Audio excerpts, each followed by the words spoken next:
ලොකු හීනයක් තිබුණා. ඇත්තට මෙයාව ක්‍රිකට් ගස්සනවා. මගේ ඇත්තටම මගේ ලොකුම බලාපොරොත්තුව මම ලංකාවට ගහන්න පුළුවන් තැනට මම හරි ගස්සනවා. මොකද මගේ එක ටාගට් එකක් තිබුණා. මම හැමතිස්සෙම ටාගට් එකක් හරි ගස්සන. ටාගට් එකක් නැතුව මම වැඩ කරන්නේ. මගේ එකම තිබුණේ පොඩි පුතාව හදනවා කවුරු ක්‍රිකට් නොගහ බිදිර ගහන්න. අවුරුදු දෙකයි නම ක්‍රිකට් එකටම තමයි.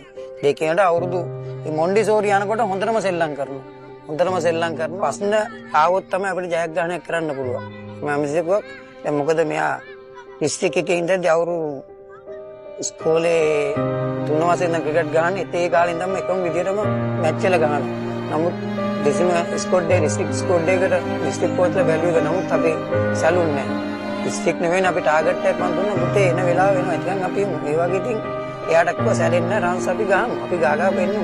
ගහමු අපිට එන වෙලාවක් එනවා. මොන දේ කරත් වාසනාවක් නැතු බෑ. ඇත්තටම කිව්වොත් එහෙම ඔච්චර දක්ෂ වුණත් අඳින්න නමුත් තිබුණේ නැහැ. මාරම දුෂ්කරයි. කන්න සමහර විට කන්න එක වෙලක් නැතුවත් ඉඳලා තියෙනවා. නමුත් එයා බඩගිනි තියන්නේ නැහැ. මොනවා හරි කරලා එයාට කන්න දීලා තමාට එක සපත්තු දෙක අවුරුද්දෙම ගහලා තියෙන එකම කිට් එක. මොකද හැමතිස්සෙම ඇවිල්ලා මම මේක හොදලා වේලෙන් දානවා.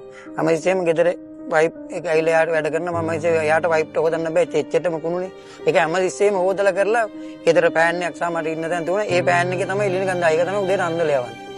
එහෙම තමයි ජීවිතේ සෑහෙන කටුක එයා දන්නවා. ඒකේ සාදු ගානේදී සාමාන්‍ය පොඩි තලක හිටියේ. එකම ඇඳේ අපි තුන් දෙනාම බුද්ධිය ගත්තේ. ලයිට් එකක්වත් නැහැ. එහෙම ජීවිතන් සෑහෙන ගත කරා. බුද්ධ ධර්මෙත් එක්ක හැමතිස්සෙම ඉන්න ගෙදර මේ සීමා බෝධි රුවන්වැලිසෑය ඔක්කොම ගෙදර හරි ගස්සලා ඒවට පේ කරන හැමතිස්සෙම ඉතින් ඔයා හැමදාම දැන් ගෙදරට ගියත් මම අමාට වීඩියෝ කෝල් එකක් කරගෙන එතනට එයාට පෙන්නනවා මම ඉන්න. එයා ගෙදර කොහේ ගියත් අරගෙන යනවා. බුදු රූප අරෝමේ අරගෙන ගිහිල්ලා එයා ඒ පැත්තේ ඉන්න මං කෝ වර්ධින්නේ නැහැ. අපිට වාසනාව නැහැ. වාසනාව එන්න කාලේ එන වෙලාවට එයි. එකන් ඉන්නේ ඉවස කියන කියලා තමයි මම මිසම් කිව්ව කවුරු මොනවාක්වත් ඕන තරම් ප්‍රශ්න හැම සිස්ටම් ප්‍රශ්න ගොඩාක් ආවා එයාට. ඔය ප්‍රශ්න එනකොට තමයි අපිට ශක්තිමත් වෙන්නේ. එතෙන්දි වැටුනොත් තමයි අපි හැමදාම අසරණ වෙන්නේ. ඒකෙදි නැගිටලා හිටපු කෙනා ජයග්‍රහණය කරනවා. ඒක තමයි ඉතින් කොටාද කරන දේ තුනත් මුල අමතක කරනවා නම් අපිට හැමදාම වරදිනවා. මුල අමතක කරන කෙනා මම කවදාක ඒක මම තදින්ම ඉන්නවා. මුල අමතක කරන්න දෙන්නේ නැහැ. මුල තමයි අපිට ඒකේ මුලත් එක්ක අපේ යන ගමනක් යන්න රටට දේවයක් කරන්න. සල්ලිමත් නෙමෙයි අපේ ජීවිතේ. පුතා හැමදාම ටුවර් එකක් කරොත් හම් වෙනනම් පිනට දාමන දෙන්න මම පුරුදු කරලා තියෙනවා. පන්සලට දැන් 50ක් යොදන මේක අඳන රුවන්වැලිසෑයට කප්පුකේ ඒ වගේ දේවල් තමයි තියෙන්නේ. ඒව තමයි අපිට ලැබෙන්නේ. ඒවත් එක්ක දැන් කොරෝනා දවස්වල එයාට පුළුවන් විදිහට ගෙවල් 50කට විතර වඩුමඩු දුන්න කරා. එයා මෙතනට ගියොත් මේ අපේ ගමේ පන්සල ලොකු හරිගස්සලා ඒකේ මේ දුප්පත් මේ පන්සලක් ඒක ලොකු දිනු කරලා මේවත් ගොඩක් වැඩ කොටසක් තියෙන ඒ ටික කරන්න මම ඒව තමයි පුතත් එක්ක ගෙවල් දෙන්නේ.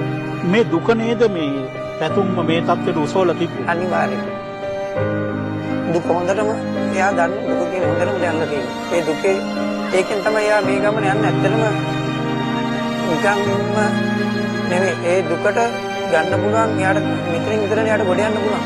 ඒක තමයි මෙයාගේ උපරිම ධෛර්යය හැම වෙලාවෙම මෙයාගේ එක පන්දුවක්වත් මිස් කරගන්න බැට් එකෙන් මිස් කරගන්න මෙයා කැමැත්තක් දක්වන්නේ නැත්තේ. එයා දන්නවා මේකෙන් මිස් වුණොත් මටයි වරදින්නේ කියලා.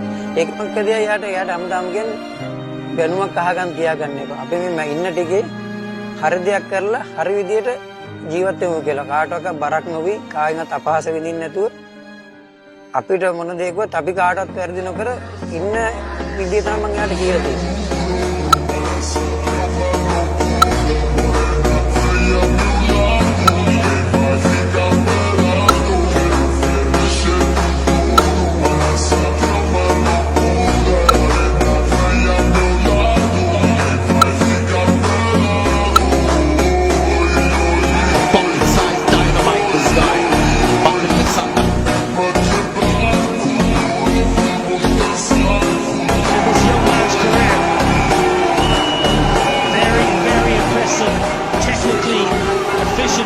Sri Lanka.